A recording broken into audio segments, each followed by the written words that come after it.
First day of Amy Coney Barrett's confirmation hearing showcased plenty of fiery speeches from both sides of the aisle. However, Democrats are focusing their attention more on the potential threat to the Affordable Care Act as well as Roe versus Wade. Joining us to discuss those hearings as well as Democratic strategy moving forward is D.C. Bureau Chief of The Intercept and great friend of the show, Ryan Grim. Great to see you, sir.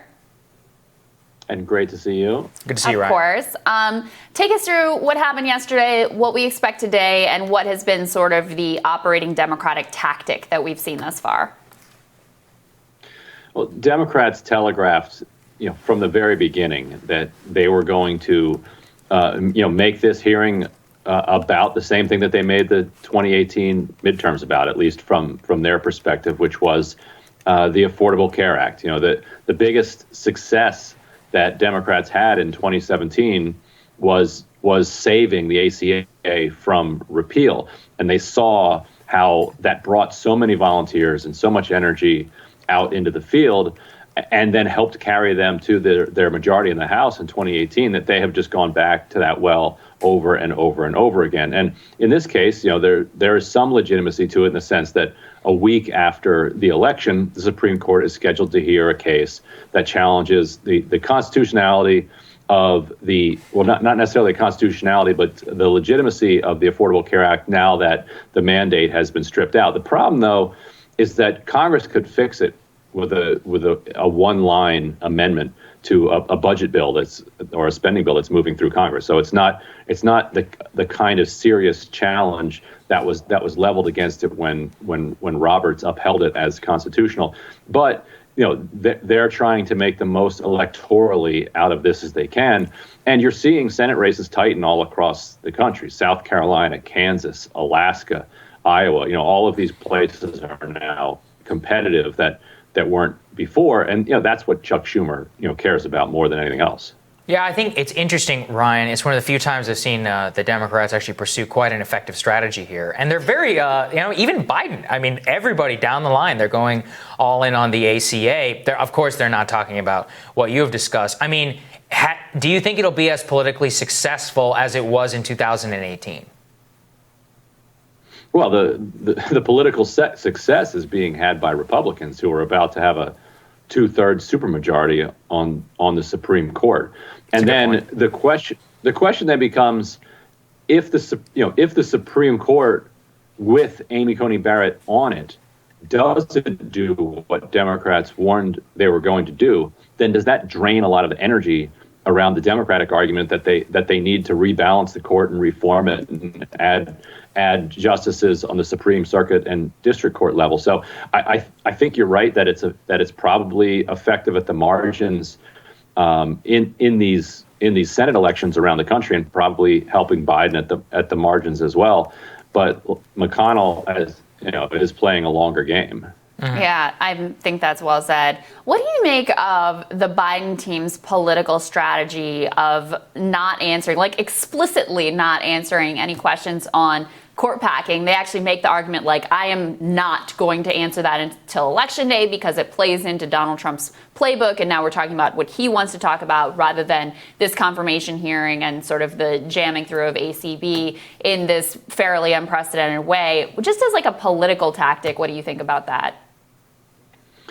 It's probably the best available to them. I mean, and from the perspective of the left, people like Biden who stay open to the idea of abolishing a filibuster and packing the court, that's better than the alternative that you're more likely to get from a Joe Biden, which is opposition to it. He finally said, very recently, maybe it was last night, that I don't like court packing, but that also leaves wiggle room too. Nobody's saying that they like it. I mean, even people on the left, it's not like a preferred policy outcome. Nobody's getting health care. Nobody's life is made better by packing the court. It's a procedural thing that you have to do in order to try to protect gains that you're making legislatively. And so the fact that he's keeping it open, is good for the left. And I don't think anybody actually is voting on this or cares about this. This is just process. And as we've learned from the Amy Coney Barrett situation, people don't care that much about process. If the immediate polls out of the gate after RBG died were don't ram through a nominee. We're against it 2-1, say the American people. But then a couple weeks later, once Amy Coney Barrett is answering questions back and forth, it moves to the question of, what do you think of Amy Coney Barrett? And people kind of forget about the process that led up to it. And that's exactly what would happen with the court packing. You'd get polls that say, I don't like this seems wrong. But as soon as the court was actually packed, people wouldn't care anymore. They don't know how many justices in general are on the Supreme Court now. What they would care about is, how is the ruling that this new court is making, and what does that have to do with my life? Yeah, I generally agree. I mean, a point. lot of people on the right don't want to hear it, but I think that's right. It's more of an elite concern than it is something else. I'm not saying it's not important. I think it is, but that's just how it is. Ryan, broadly, do you think SCOTUS is going to, like, when RBG died, I thought, oh man, this could be it, like the game changer, left, right. I don't see it. I mean, the hearings are going on right now. It's kind of irrelevant. I mean, it's happening. It's on TV, but like, it's not really the front page on everybody's mind. 21 days out from the election. She's going to get confirmed. We all pretty much know it. What do you think? As long as we have elections where people can vote and make their voices heard, those voices are going to be heard in the Supreme Court. People talk about, well, these are lifetime appointments and they're immune from politics, but that's not true. That's really never been the history of the Supreme Court. If you look at the way that Lincoln kind of pummeled the court during the Civil War, and then radical Republicans did during Reconstruction, they pushed the court back.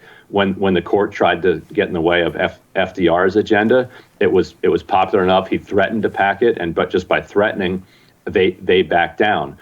People like John Roberts, like Brett Kavanaugh, they are political animals. They were political operatives before they got to the court, and they're still political operatives, and so they're gonna watch public opinion. So as long as public opinion has an ability to be reflected in elections, then you're going to see the Supreme Court be at least somewhat responsive to that, because they recognize that A, they lose their legitimacy if they don't do that, and B, that the other party can actually just add justices whenever they want. Yeah. That's an interesting point. Very interesting perspective. Ryan, thank you. Thanks, Ryan. Yep, you got it. Thanks, man. Next on Rising, Daily Caller's Richie McGinnis. He's going to discuss a deadly shooting in Colorado after protests went awry. That's when Rising continues.